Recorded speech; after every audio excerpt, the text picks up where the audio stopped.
Exploring English. Double dose of would and used to.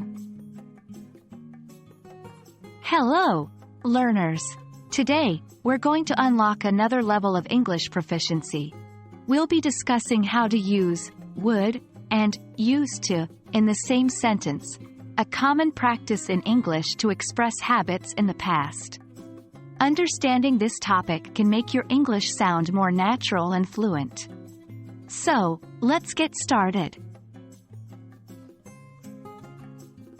Before we jump into using would and used to together, let's quickly refresh our memories on what these modal verbs typically mean.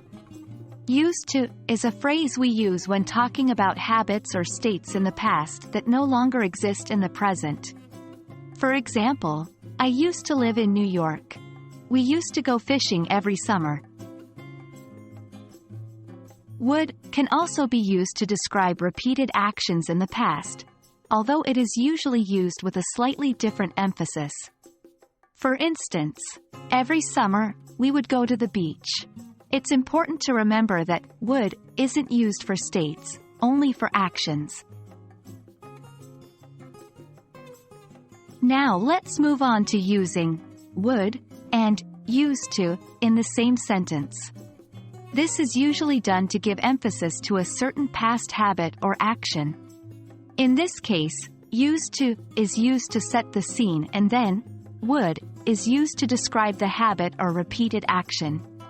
For example, we can say, when I was a child, I used to visit my grandparents every summer. We would play cards and eat homemade apple pie.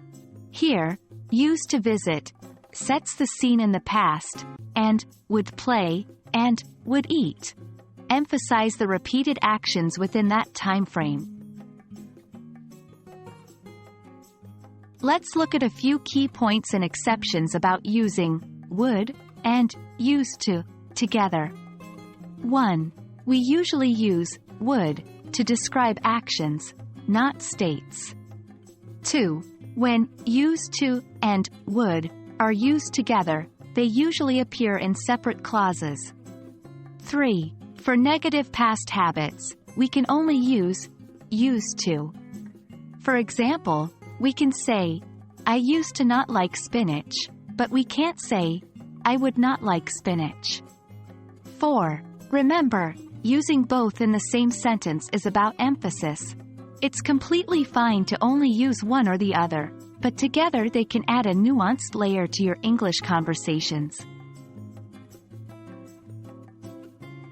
And that's it. Hopefully, this has made the concept of using would and used to in the same sentence clearer. These tools are great for adding depth and detail to your descriptions of the past, and they can help your English sound more natural. Keep practicing and you'll master them in no time. Thanks for joining us in this lesson, and happy English learning!